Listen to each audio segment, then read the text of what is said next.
नमस्कार दोस्तों, आज हम बात करने वाले हैं देश की राजनीति में उठे एक बड़े तूफान की। ये तूफान किसी विपक्षी दल या चुनावी बयान से नहीं, बल्कि खुद कांग्रेस पार्टी के वरिष्ठ नेता शशि थरूर के एक लेख से उठा है। थरूर ने हाल ही में एक अंतर्राष्ट्रीय वेबसाइट पर एक लेख लिखा है, जिसमें उन्होंने कहा है, भारत की राजनीति अब एक पारिवारिक कारोबार बन चुकी है। थरूर ने अपने लेख में खुलकर लिखा कि भारत की राजनीति में परिवारवाद यानी वंशवादी राजनीति इतनी गहराई तक समा चुकी है कि अब लगभग हर राजनीतिक दल, चाहे वो राष्ट्रीय स्तर का हो या क्षेत्रीय, इस संस्कृति से प्रभावित है। उन्होंने अपनी ही पार्टी कांग्रेस का उदाहरण देते हुए कहा कि नेहरू गांधी परिवार ने दशकों तक पार्टी की कमान अपने हाथों में रखी है। जवाहरलाल नेहरू से लेकर इंदिरा गांधी, राजीव गांधी, सोनिया गांधी और अब राहुल व प्रियंका गांधी तक नेतृत्व का दायरा लगभग एक ही परिवार के इर्द गिर्द घूमता रहा है। थरूर ने आगे कहा कि जब सत्ता किसी व्यक्ति की योग्यता की बजाय वंश के आधार पर तय होने लगती है, तो शासन की गुणवत्ता और जवाबदेही दोनों पर बुरा असर पड़ता है। उन्होंने साफ लिखा कि यह समस्या केवल कांग्रेस तक सीमित नहीं है। BJP, Samajwadi party, RJD, DMK, Trinamool Congress जैसे कई दलों में भी यही प्रवृत्ति देखने को मिलती है, जैसे राजनीति अब एक पेशेवर विरासत बन गई हो। थरूर का यह लेख सामने आते ही राजनीति में हलचल मच गई। सबसे दिलचस्प बात यह रही कि बीजेपी के नेताओं ने थरूर की जमकर तारीफ की।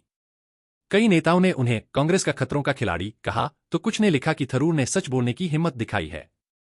लेकिन साथ ही कुछ बीजेपी नेताओं ने उन्हें चेतावनी भी दी कि थरूर जी, आपको पता है मेरे साथ क्या हुआ था, यानी इशारा इस बात की तरफ था कि कांग्रेस ऐसे नेताओं को पसंद नहीं करती जो खुलकर परिवारवाद पर बोलते हैं। वहीं कांग्रेस के भीतर इस बयान को लेकर अलग अलग प्रतिक्रियाएं सामने आईं। कुछ वरिष्ठ नेताओं ने कहा कि थरूर का यह लेख ध्यान आकर्षित करने का तरीका है। कुछ ने कहा कि गांधी परिवार ने देश के लिए बलिदान दिया है, उनके योगदान को नजरअंदाज कर देना उचित नहीं है।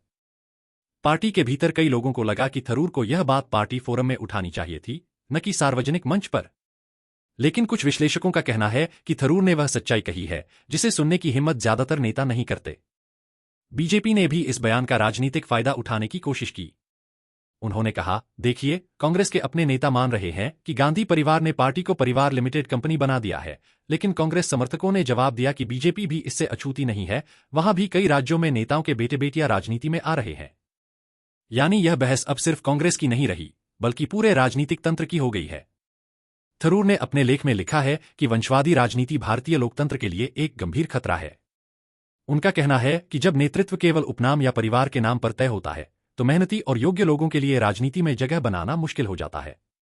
उन्होंने लिखा, अब समय आ गया है कि हम वंशवाद की जगह योग्यता को महत्व दें, यानी भारत के राजनीतिक भविष्य का फैसला अब परिवार नहीं, बल्कि प्रदर्शन से होना चाहिए। आज जब बिहार चुनाव और 2025 की राजनीतिक तैयारियां चल रही हैं, तब थरूर का यह लेख एक अहम संकेत देता है कि विपक्ष के भीतर भी आत्ममंथन की जरूरत है। उन्होंने किसी पार्टी का नाम नहीं लिया, लेकिन सभी समझ गए कि उनका इशारा हर उस दल की ओर है जहां नेतृत्व एक ही परिवार में सीमित रहता है। अब सवाल उठता है, दोस्तों, क्या हम मतदाता सिर्फ उपनाम और परिवार के नाम पर वोट देना बंद करेंगे? क्या राजनीतिक दल अपने अंदर सच्ची लोकतांत्रिक प्रक्रिया लाएंगे, जहां नेतृत्व हर वर्ग के लोगों को मौका दे? क्या शशि थरूर जैसे नेता कांग्रेस में किसी सुधार आंदोलन की शुरुआत कर रहे हैं, या उनकी आवाज भी धीरे धीरे दबा दी जाएगी? राजनीति में सच बोलना कभी आसान नहीं होता, और अपनी ही पार्टी के खिलाफ सच बोलना तो और भी कठिन है। लेकिन थरूर ने जो किया, वह जोखिम भरा जरूर है, पर उन्होंने एक जरूरी मुद्दा उठाया है, एक ऐसा मुद्दा जो सिर्फ कांग्रेस नहीं, बल्कि पूरे भारत के लोकतंत्र पर सवाल उठाता है। तो दोस्तों, अब यह फैसला जनता के हाथ में है, क्या हमारा लोकतंत्र परिवार की दीवारों से बाहर निकल पाएगा, या वंशवादी राजनीति हमेशा हमारी राजनीतिक पहचान बनी रहेगी? अगर आपको यह विश्लेषण पसंद आया हो तो वीडियो को लाइक करें, शेयर करें और चैनल को सब्सक्राइब जरूर करें। मिलते हैं अगले एपिसोड में एक नए राजनीतिक सच के साथ। तब तक के लिए जय हिंद।